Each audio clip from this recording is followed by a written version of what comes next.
situasi ngoten niku, tapi ternyata kita telaten mengurai benang kusut, kita sampaikan dalil bukti dengan keilmuan tentu, bukan pakai emosi. Alhamdulillah ribuan orang jadi bisa dipahamkan para rawuh tentang nasab dan sebagainya. Padahal sampang, nggak main-main sampang ini. Lagi dah. Tapi tetap kita adem, kita sampaikan secara faktual, rasional, dan tentu dengan data yang akurat. Alhamdulillah orang bisa pada paham. Nah, nyun sewu ngeten iki sama aja rame-rame tak setel. Kita bisa tarik bagaimana? Rasulullah didatangkan. Laqad ja'akum rasulun min anfusikum azizun 'alaihi ma 'anittum harisun 'alaikum bil mu'minina raufur rahim. Ayat sambungannya tegasnya lagi. Arsalahullah ila kafatil khalqi jinnan wa insan. Arsalahullah ila kafatil khalqi jinnan wa insan. Basyiran wa mubasyiran wa nadhiran bil huda wa dinil hakim. Ila akhir ayat. Satu lagi, uhitu li utamima makarimal akhlak. Menyambung. Intinya dari mana sumbernya seperti itu? Dari laqad ja'akum rasulun min anfusikum azizun disini hebatnya. Nek cowok itu lebih luas sebab sesuai nahwnya teman-teman yakti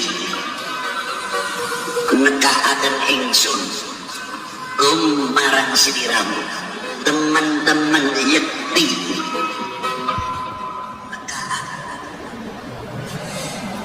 Nah, niki semerep suarane sapa semerep? Suarane sinten? Semerep lah. Masuk ganti ten. Saman kandane ya. Iya, saman kandane begini. Dia kan branding diri kayak ulama besar, ya.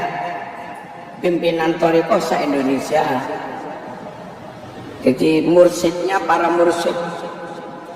Bahkan membranding pimpinan Thariqah sedunia. Dandanannya juga keren. Tapi gini loh, oleh-oleh nggak mendahulukan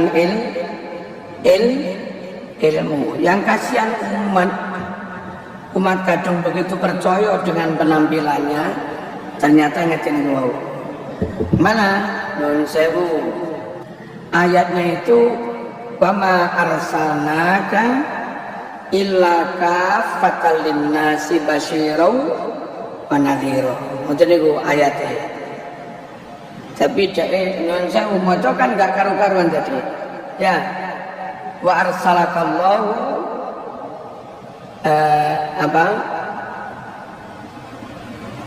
ila kafatin jinnan wa insan tambahan.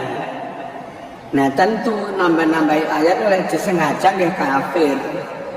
Merubah-rubah ayat kalau disengaja kafir. Kalau enggak disengaja bahaya buat orang awam. Orang Arab nganggap dia alim tenan, dicekeli tenan, dipercaya tenan, dibaik keliru. Terus memaknai laqad ja'akum rasulun min anfusikum. Rasulun itu fa'il bukan maf'ul. Harusnya laqad ja'a teman-teman teko kum marang sira kabeh. Sapa sing teko rasulun rasul utusan. Tapi apa dia maknanya? Laqad ja'akum yakti teman-teman nekaake sapa ingsun. Ingsun Allah kum marang sira kabeh nekaake rasulun ing rasul. Rasul iku fa'il kok ing iku piye? Nah, iki contoh para rawuh. Mohon-mohon jamaah mengikuti orang, mengikuti dawuhnya orang. Itu jangan hanya melihat brandingnya.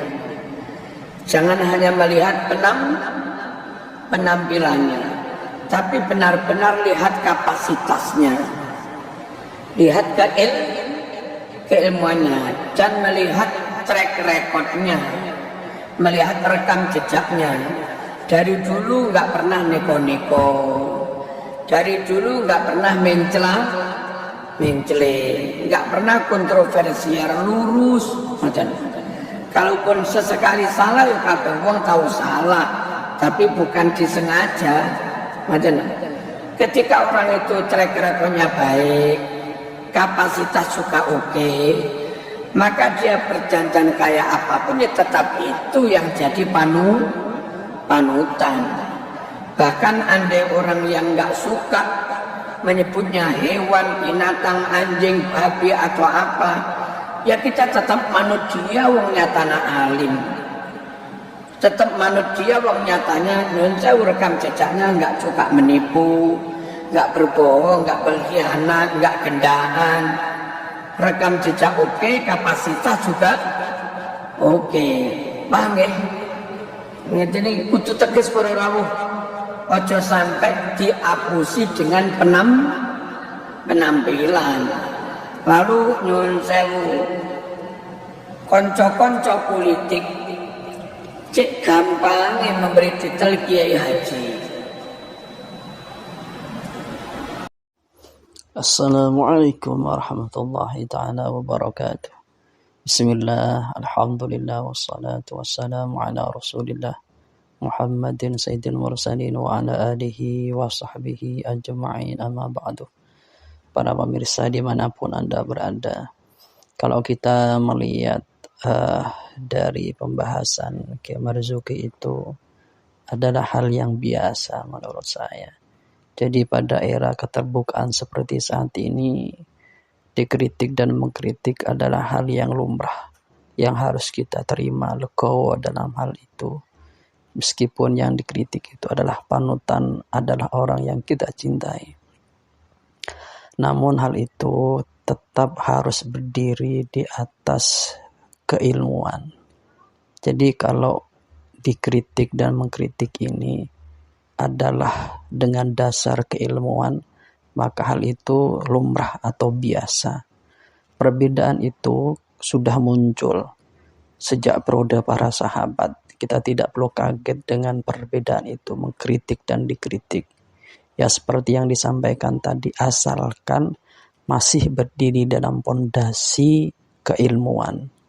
Karena ada sebagian orang-orang yang ketika dia tidak setuju terhadap satu pemikiran, maka apa yang dia lakukan? Maka dia mengkritik, tidak hanya mengkritik, tapi cacian makian dia empatkan, dia cercakan juga. Ini yang kurang bagus.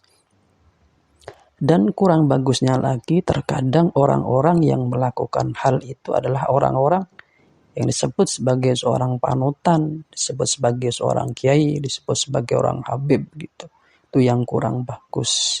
Oleh karena itu, bagi teman-teman yang cinta, yang mengidolakan seseorang, ketika orang yang dicintai, orang yang diidolakan itu salah, selagi orang yang mengkritik itu dengan landasan atau atas dasar ilmiah, maka kita tidak perlu untuk tidak terima atau merasa tabu dengan hal itu. Ya mungkin itu yang dapat kami sampaikan dari kami, kurang lebihnya al-afwah bil afih. Assalamualaikum warahmatullahi wabarakatuh.